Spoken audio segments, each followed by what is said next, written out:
Hello, my friends. Well, here we are again, my family and esteemed colleagues. And mostly because of colleagues, I'm going with this a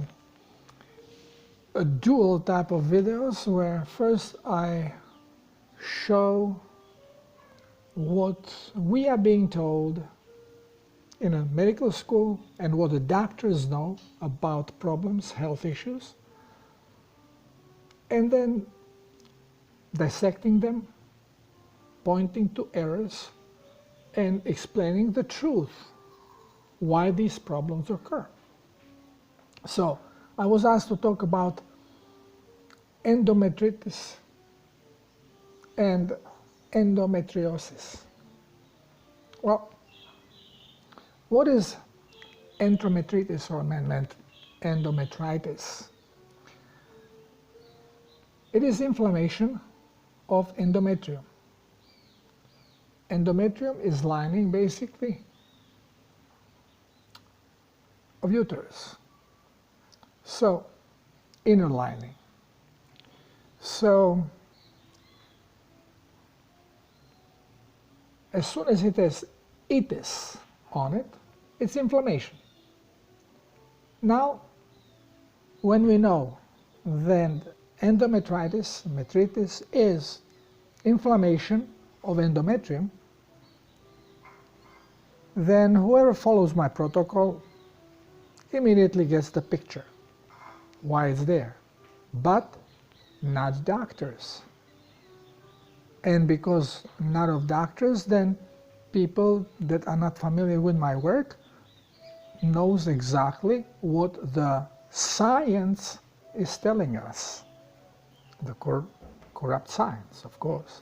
So, endometritis is inflammatory condition of the lining of the uterus, and it's usually due to an infection. Of course, there must be bug, because this bug causes problems, don't you know?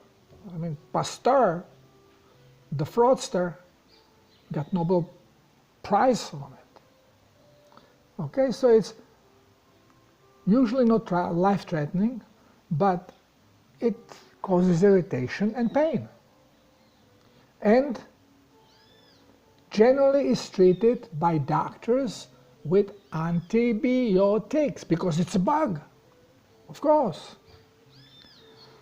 Well, untreated, infections can lead to complications of the reproductive organ issues with fertility and general health problems, so forth and so forth. Cause, okay, cause of endometritis. Well, since it is infection, something has to bring those pathogens in there. So it's sexually transmitted infection, such as caused by chlamydia or gonorrhea or tuberculosis. Okay, if they don't find these two, there comes another one. Or could be just you don't find any of those, so you find the regular bacteria that normally don't cause nothing, but now all of a sudden they are causing this because, you know, it's inflamed and has to be some pathogen. So it's any kind of bacteria you find there, bingo, you got your victim. Typical police work. All women have normal or mixed bacteria in vagina, blah, blah, blah, blah, blah, okay. Risk factors, okay? Well, if you have been invaded, so if it's not sex, well, somebody was sticking something out there, so doctor most likely. So procedures that involve sticking something in that place are being blamed. Okay, what are the symptoms of endometritis? Abdominal swelling, abdominal vaginal bleeding. Abdominal? No, it's vaginal bleeding. Vaginal discharge. Well, there's always some discharge, but increase of a discharge. Now, what is this discharge? It's mucus, because the lining is lined with mucosal tissue. Okay? So the discharge is going to be mucus. But you also most likely are going suffering with constipation, then discomfort when you're having bowel movement because you are inserting higher pressure on already inflamed tissue, bingo, pain. Fever, Why fever? When does fever occur? When blood becomes toxic. Okay, so now, is endometritis causing toxic blood? Or is toxic blood so toxic that it's involving a fever? And you're already fragile uterus that already has minor inflammatory processes, it's called producing more mucus, blah, blah, all of a sudden explodes with higher inflammation because blood got, for some reason, more toxic. General feeling of sickness. What do we feel when we are secreting toxic mucus in our stomach? We feel nausea. Okay? We may feel muscle pain because blood is toxic. You are feverish. Okay? Pain in the pelvis, lower abdominal area, or rectal area, of course, because cellular dehydration is caused everywhere once when blood is toxic. So multiple organs may show problems, but if problem is that bothers us is located in one area, bingo, we zero on that and call all the other stuff collateral.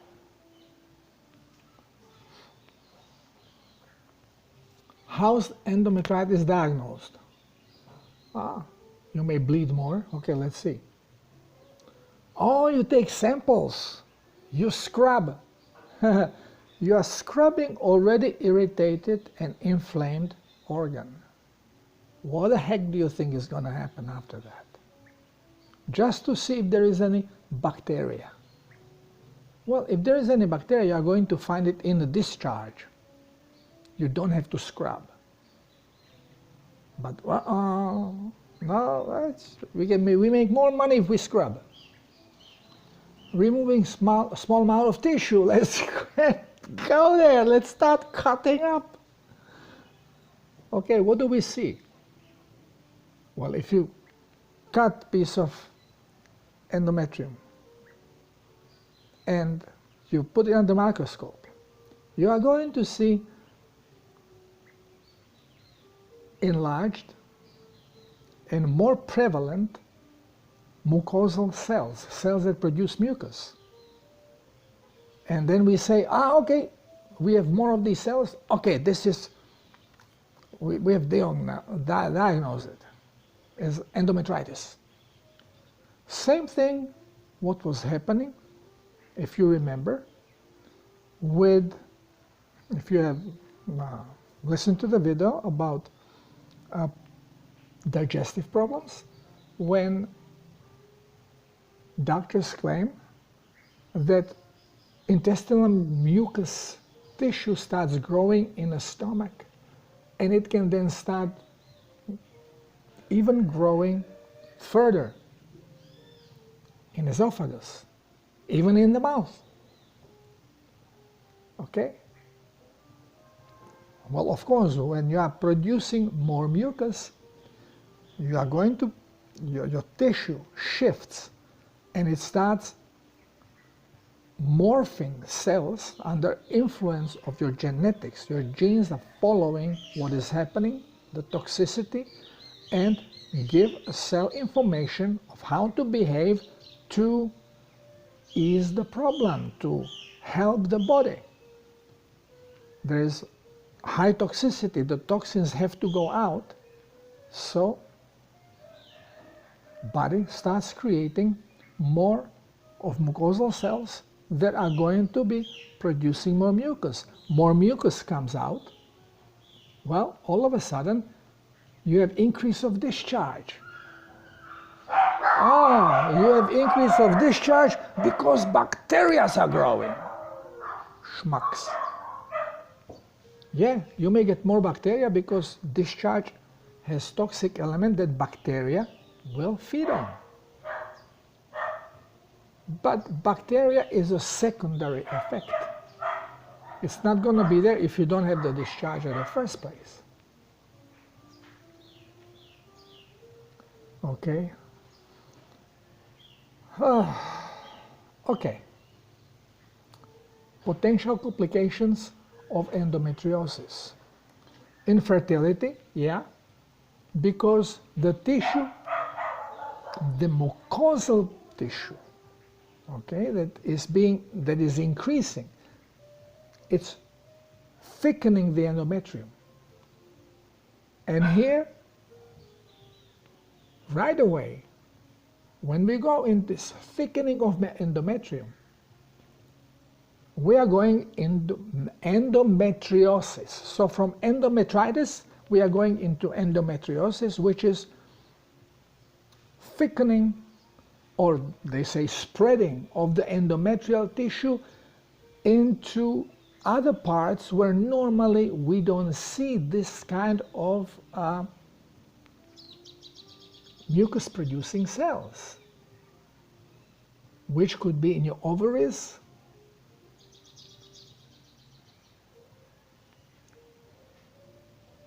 so the whole tract can start getting a little bit thicker so it can produce more mucus. And if we ignore this, then the endometrium gets thicker and thicker and thicker and thicker, and it starts prolapsing, and we go into endometrial or vaginal prolapse. Now you see it's the same culprit, and just depending on aggravation of it, it keeps growing. So from endometritis, we go into endometriosis, and symptoms, painful periods. Why? Sometimes even the blood has problem going through, gets trapped, increases buildup, increases pressure. Okay? Painful intercourse. Why? Because the area is swollen. So it's swollen to the point of pain, but pain sometimes comes, sometimes doesn't. But when you increase the pressure during sex, it hurts. More pressure, more pain. This is why you will have also pain when you go to a bathroom having bowel movement. Because again, increased pressure. Doesn't matter for where it comes, from one side or the other side. It's increased pressure on already inflamed tissue. Excessive bleeding. I have explained through other videos that menstrual cycle actually helps women to maintain blood slightly cleaner, because the more toxic blood they have, if there is enough plasma in circulation, then women will bleed more to eliminate this toxic blood. and replace it with fresh blood, diluting the overall toxicity of the blood in a body. Now, excessive bleeding, of course. Infertility, fallopian tubes, as the tissue thickens, becomes non-passable.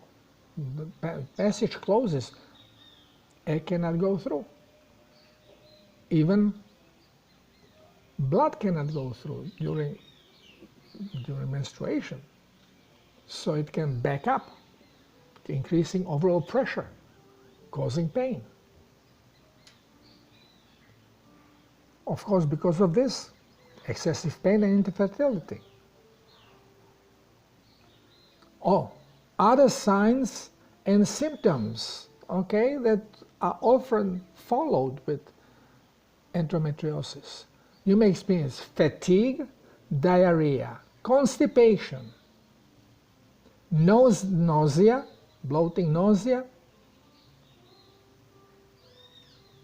Why? What are those symptoms? Those are all symptoms of cleansing of toxic blood through other organs. Everything shows you that toxic blood is the reason behind all of these things, which we call variety names of diseases, which I even mixed them up, because there is so many frequent diseases when there is only one disease called toxic blood.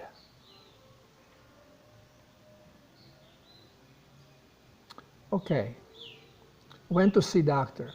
Never, never, ever, ever, if you want to heal. Okay.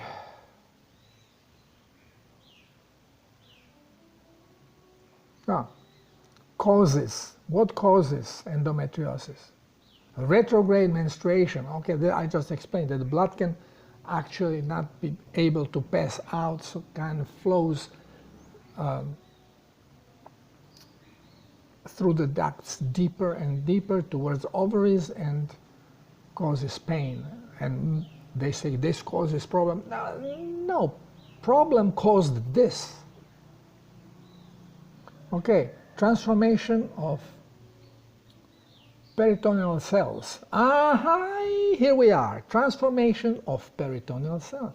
They are transforming the same thing like in digestive system, same thing happens in uterus. Remember, frequencies has changed. Your genes react to change of frequency and give cellular information.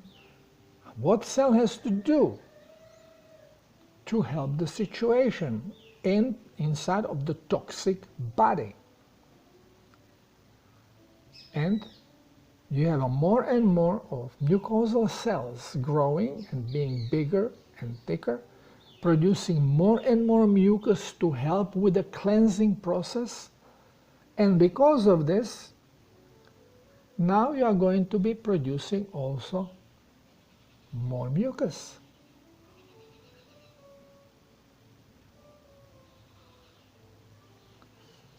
Everything gets thicker. This is what leads to prolapse. Okay. Embryonic cell transformation, or hormones such as estrogen may transform embryonic cells. Yes, hormones, but what causes those hormones to be secreted? It's the information, genetic information that is reacting to a present situation of state of toxicity to induce certain reaction which body deems to be necessary at the moment. You should never have conceived and have a baby if you are so toxic, because the end result is going to be a lot of problems during pregnancy and fragile baby, maybe even the body terminates and reabsorbs the fetus. It all depends on a level of toxicity. Remember, body is an electronic robot. It switches and sensors and programs. Okay, risk factors.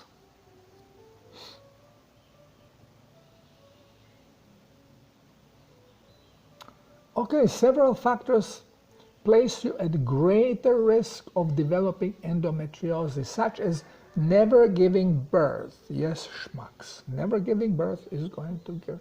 I think all men should be already having some problem with their tissue because, you know, they never have baby. Well, we don't have endometrium, but we have prostate. Oh, I guess maybe prostate inflammation is because we never had a child, you know. Stupid schmucks. Okay. Starting your period at early age. Well, why would you start period? Who starts period at an early age? Toxic environment. The more toxic we are, the shorter our lifespan is.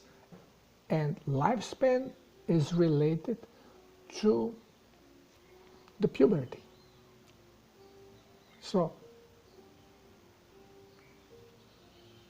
if your toxicity is letting you know that you are going to live shorter life, then 25 times shorter is going to be your puberty, your time before you can actually procreate. So, less years that you live, earlier you are going to start menstruating. And this is happening. Before girls start menstruating with 15, 14, 15 years. Then 13, then 12, 11, now even 9. All right? So we are living in a toxic environment. Our bodies from get-go are toxic, and everything readjusts genetically.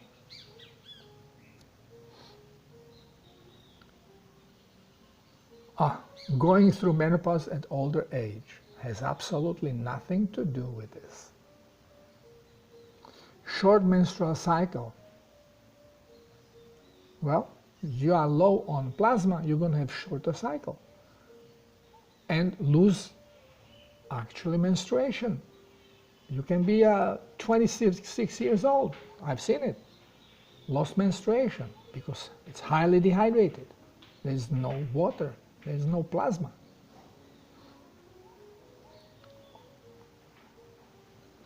Heavy menstrual periods last longer than 7 days. Complete opposite.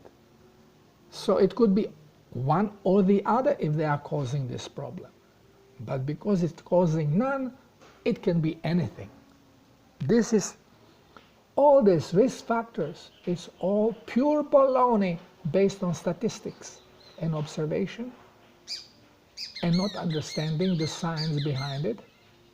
So basically we just spit out in the same bucket, and what sticks, we call it the culprit.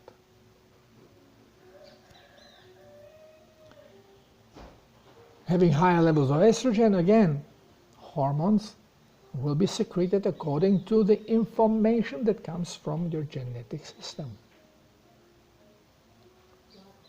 Low body mass index. You are dehydrated. You're going to be light. And then relatives, mother or aunt, sisters. If they had endometriosis, you are more in risk. Of course, you live in the same environment, you eat the same food, you drink the same stuff. You will most likely have the same problems.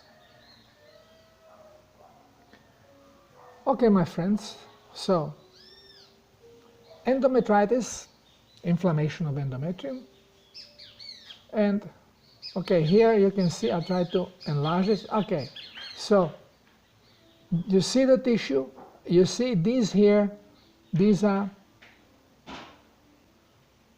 the cells that produce mucus.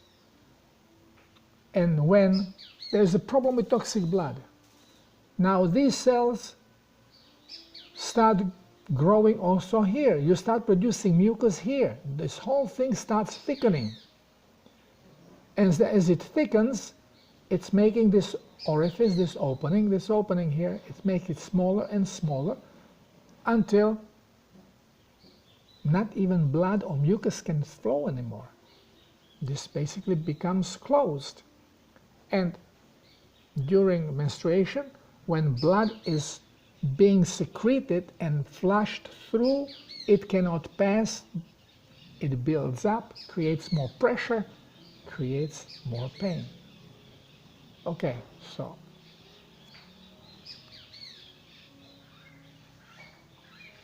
I think that this is enough, because now we go into cancer and all of, they don't understand anything here anyway. So now we go back. I'll meet you on the other side. Okay, so here I am, my friends. As I was showing you, the whole medical science is based on nothing. It's complete disregard to observation and thinking, and it's all based on the Pasteurian problem or invention of diseases through microbes, microorganisms. I'm pointing out that microorganisms, like any other type of life, thrives where food is. If there is no food, they will not be there. When you eat incorrectly, pow, there is more food for them. When you eat correctly, it all breaks down and is being absorbed. There is no need for bacteria. This motion that we need these bacteria in our gut because they are our second brain, or maybe first brain. All kinds of stupidity is coming out now. They are your immune system. And they can kill you or they heal you. They decide when, what, okay? If there is no symptom, oh, they are your friends. If you have symptom, oh, it's overgrowth.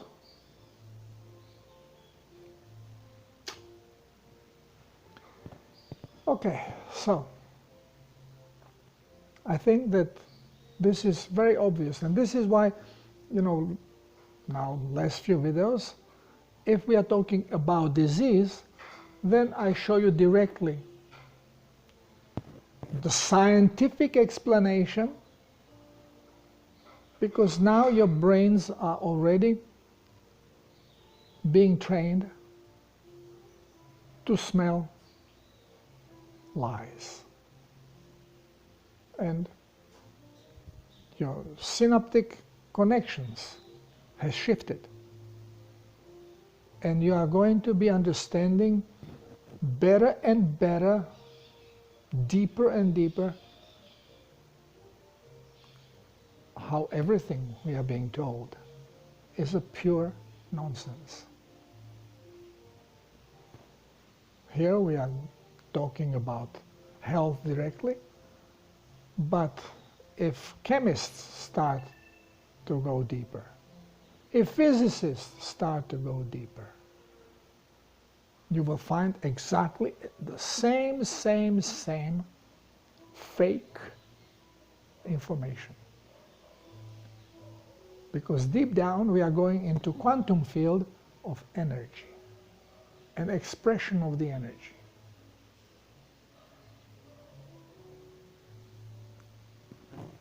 So now you see that if you have a problem, any kind of a problem, especially if it's related with inflammation, and whatever disease ends up it's inflammation.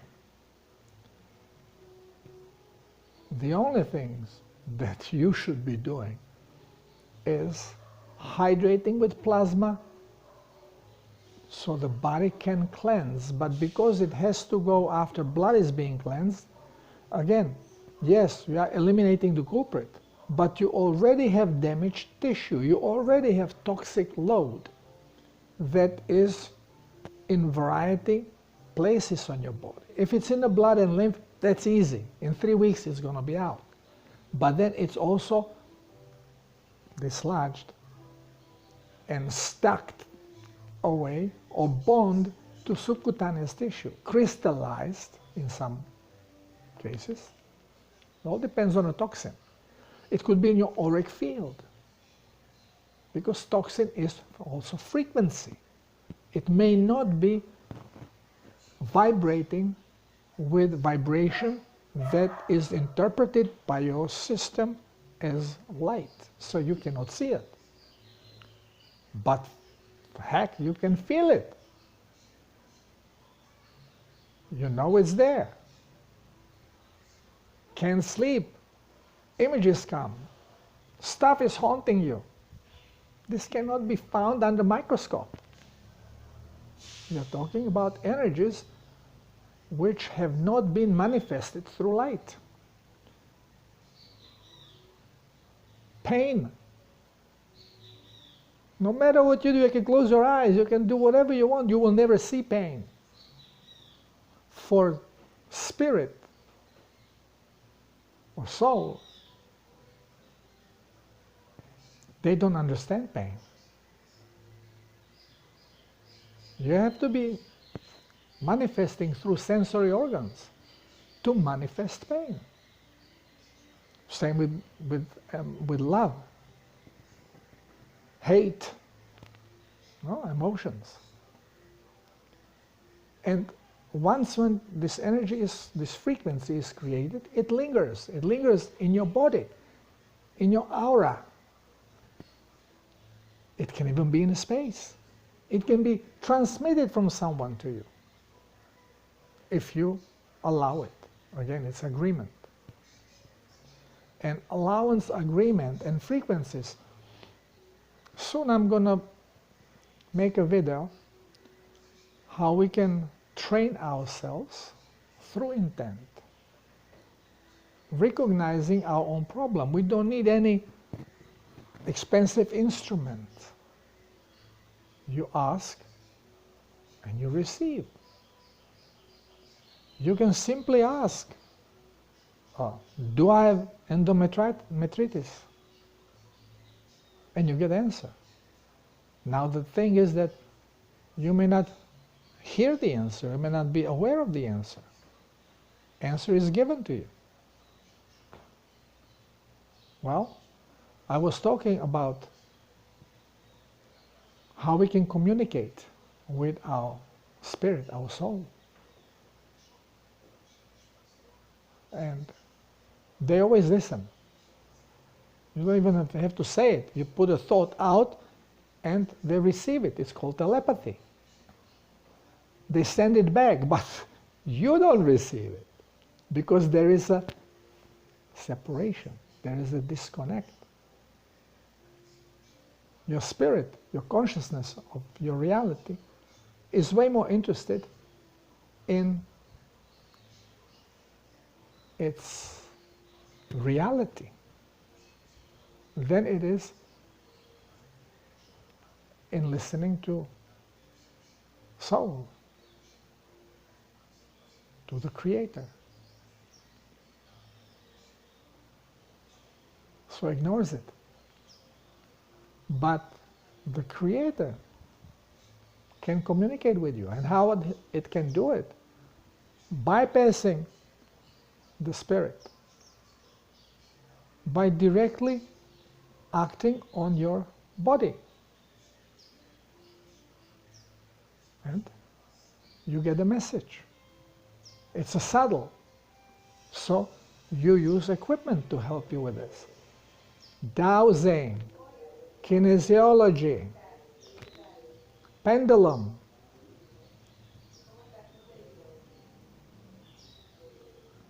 And I will teach you how you can become a healer using one of those or all of those crutches. I call them crutches because actually we don't need them. We should connect. What this is, this represents connection. Soul and spirit conjoined.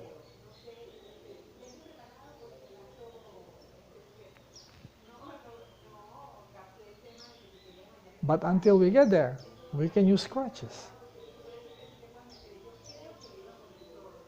Everything is intent. Faith and manifestation. So, now to finish this video, if you have problem with discharge, right away you know if you discharge more than normal, well, you are toxic. Toxic blood. Could be irritation of uterus. Usually, toxic blood, if you have organ that works more, this organ gets affected more. Having frequent sex creates even more activity, more blood, faster development of problem. Now, solution is not having less sex. Solution is cleaning the body, hydrating the body, so it works properly, and then you can have sex all the time as much as you want. And you will have no problems. If you have because of endometritis or endometriosis, two names meaning exactly the same thing, but with one extra symptom, which is increased area of endometrium, of the mucosal tissue that normally covers only uterus. It starts going into fallopian tubes and spreading all the way to ovaries because everything has to cleanse. Everything is producing more mucus to cleanse because blood is toxic and reproductive organ has to be maintained clean to be able to create healthy life. Before, if you decide to get pregnant, before you do anything, go and cleanse. And this way, you'll have painless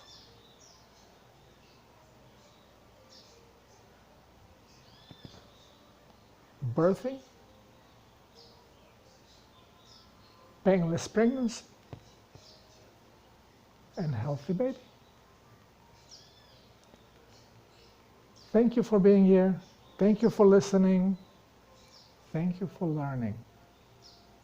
Because you are the new generation of healers and doctors. Because you are understanding the truth. It's very difficult to reprogram already very programmed brain. To reprogram doctor. No, it's not impossible. I was programmed, but I left medicine a long time ago and I was airing out before going back into it. I think this was all divine process. But now I'm here to help you to do the same. Thank you. Till next time, love you all. Namaste.